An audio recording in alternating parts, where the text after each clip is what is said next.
sering sekali banyak permasalahan. Tak seorang pun mungkin yang lepas dari masalah. Kayak tadi Mbak Talita ada masalah, sehingga masalah itu koyok-koyok nggak ada jalan keluar. Koyok-koyok nggak ada jalan keluar. Itu ternyata bukan hanya Mbak Talita. Saya juga kadang seperti itu. Tapi Tuhan itu baik. Tuhan memberi jalan yang terbaik bagi kita. Begitu juga, saudaraku, renungan pada malam hari ini, jemaat di Korintus juga mengalami permasalahan di dalam, bukan kalau Mbak Talita dengan saya itu permasalahan duniawi, permasalahan ekonomi. Tapi renungan pada malam hari ini adalah permasalahan tentang kerohanian, tentang keraguan, kepercayaan kita kepada Tuhan Yesus Kristus, akan kebangkitan daging dan keimanan kita pada Tuhan. Sehingga Rasul Paulus memberi peringatan kepada jemaat di Korintus. Mereka meragukan tentang pengajaran firman Tuhan tentang kebangkitan orang mati, kebangkitan tubuh. Dengan adanya persoalan tersebut, Rasul Paulus tidak bisa tinggal diam, sehingga Rasul Paulus memberikan peringatan atau memberikan wejangan kepada jemaat di Korintus. Ternyata Bapak Ibu, masalah bukan hanya kali ini aja tentang iman kita, ya, tentang iman kita bukan kali ini. Pada waktu itu sudah ada sebuah masalah tentang iman kita yang tidak percaya akan kebangkitan dari antara orang mati. Sehingga Rasul Paulus mengingatkan kepada kita supaya kita tetap percaya kepada Yesus Kristus yang telah berhasil mengalahkan maut dari kuasa dosa. Nah, kadang kita itu tidak mementingkan tentang bagaimana besar kasih Allah kepada kita ini, yang semestinya kita tidak memperoleh keselamatan yang dari Tuhan. Walaupun banyak repotoyo, banyak jalan yang kebaikan yang kita jalani, tapi itu tidak bisa menyelamatkan kita untuk mencapai kepada Bapa. Tetapi Bapak Ibu Saudara yang terkasih, Rasul Paulus mengingatkan kepada kita supaya kita tetap percaya kepada Tuhan Yesus, bahwa Tuhan Yesus itu sudah diberi kemenangan untuk kita. Dan jadi keselamatan itu tidak ada lain kecuali dari Yesus Kristus itu sendiri.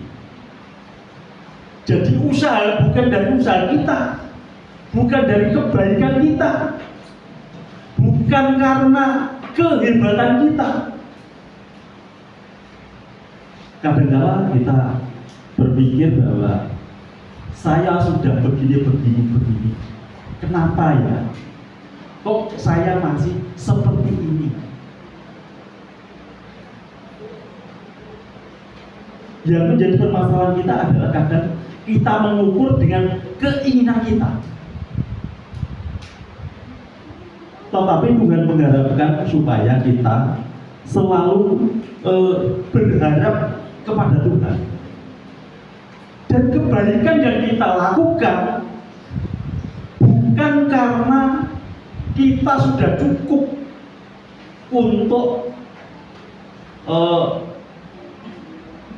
kita mendekat pada Tuhan, tapi itu hanya karena oleh berkat dan anugerah Tuhan yang telah diberikan kepada kita sebagai ucapan syukur kita kepada Tuhan.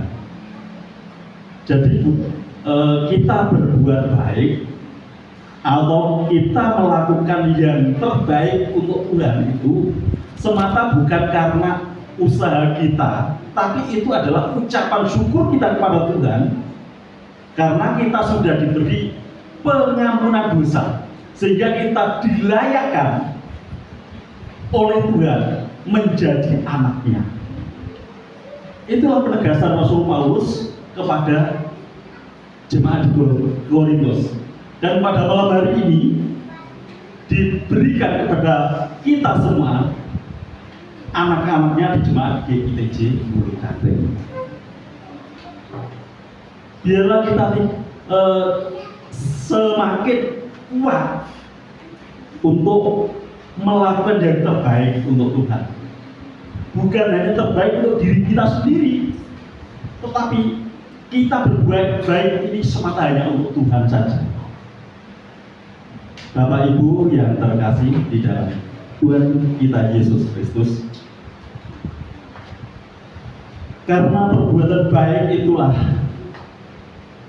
yang kita lakukan ini bukan untuk kehebatan kita, bukan untuk kita ini biar keren, enggak. Di balik kekerenan itu kita ada maksud bahwa inilah ucapan syukur kita kepada Tuhan, wujud nyata bahwa kita taat, ketaatan kita kepada Tuhan, sehingga ada harga yang harus kita bayar. Jadi kita percaya kepada Tuhan itu ada wujud yang nyata, yaitu kita melakukan apa yang menjadi perintahnya, ya perintah Tuhan. Makanya keselamatan kita adalah mutlak dari Tuhan Yesus dalam hidup kita. Oleh sebab itu kita perlu membangun keintiman dengan Tuhan.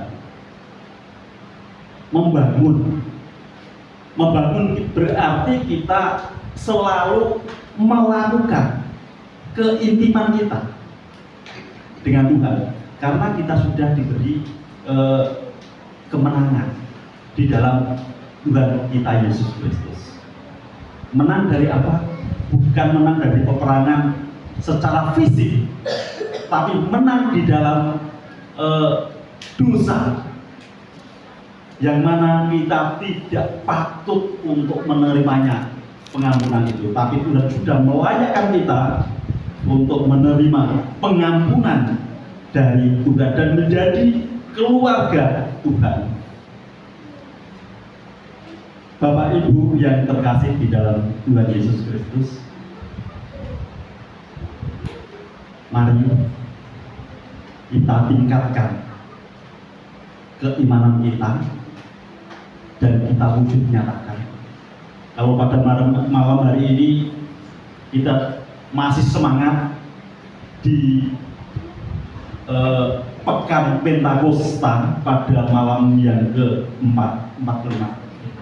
kelima ya, yang kelima, kita masih tetap setia walaupun tidak penuh, tapi saya lihat masih ada semangat untuk kita. Dan saya berharap biarlah ini suatu persembahan kita untuk Tuhan. Karena apa? Karena kita sudah ditebus oleh Tuhan kita Yesus Kristus dan kita diberi kemenangan. Itulah yang di luar pemikiran kita. Kita itu hanya berpikir tentang dunia. Dunia adalah kebutuhan materi, yang menjadi ukuran kita kadang. Karena apa? Kadang orang berkata bahwa wis sing penting aku ora dunya iki jadi.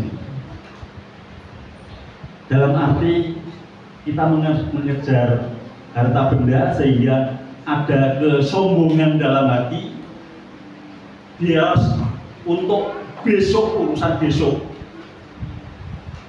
urusan kematian adalah besok, itu urusan carry. Coro doso saya ini seperti itu. Banyak orang seperti itu. Dia mengejar materi, dia mengukur Tuhan itu dengan materi. Karena apa? Karena manusia itu tidak sadar bahwa orang hidup itu ada yang menghidupi. Siapa itu? Itu adalah Tuhan kita, Yesus Kristus. Dan kita sudah dimenangkan dari kematian yang kekal. Dan kita sudah dihidupkan dari hidup yang langgeng. Itu suatu anugerah yang luar biasa. Bapak Ibu yang terkasih di dalam Yesus Kristus, maka dari itu di ayat yang ke-58, karena itu saudara-saudaraku yang kekasih, berdirilah teguh, jangan goyah. Itu harapan Rasul Paulus pada jemaat di Korintus, yaitu supaya kita berdiri teguh dan jangan goyah. Karena apa? Dan giatlah selalu dalam pekerjaan Tuhan, sebab kamu tahu bahwa persekutuan dengan Tuhan jerih payah tidak sia-sia. Itulah menjadi kegembiraan pada kita, bahwa Tuhan itu nggak pernah utang. Tuhan itu nggak pernah mencari keuntungan dari kita. Kalau ditimbang itu tidak seimbang. Bahkan kita itu jomplang dari kebaikan Tuhan. Lebih berat Tuhan, kebaikannya Tuhan daripada kebaikan kita pada Tuhan. Tapi Tuhan selalu setia mengasihi kita. Kadang-kala kita dibiarkan begitu saja kelihatannya. Kelihatannya kita itu Tuhan tidak pernah menolong kita, kelihatannya. Tapi Tuhan itu baik. Bukan hanya baik, sangat-sangat baik. Maka dari itu, Bapak Ibu Saudara yang terkasih, mari yang sudah baik kita tingkatkan kebaikan kita. Yang kurang baik, mari kita rubah hidup kita menjadi baik, sehingga kita tahu bahwa Tuhan kita Yesus Kristus itu sudah memenangkan kita dari belenggu dosa dan kematian kekal. Karena jerih payah kita itu tidak sia-sia. Demikian yang dapat kami sampaikan pada malam hari ini. Biarlah firman ini dapat kita terima dan menjadi bekal hidup bagi kehidupan kita hari lepas hari. Tuhan Yesus memberkati. Mari kita berdoa.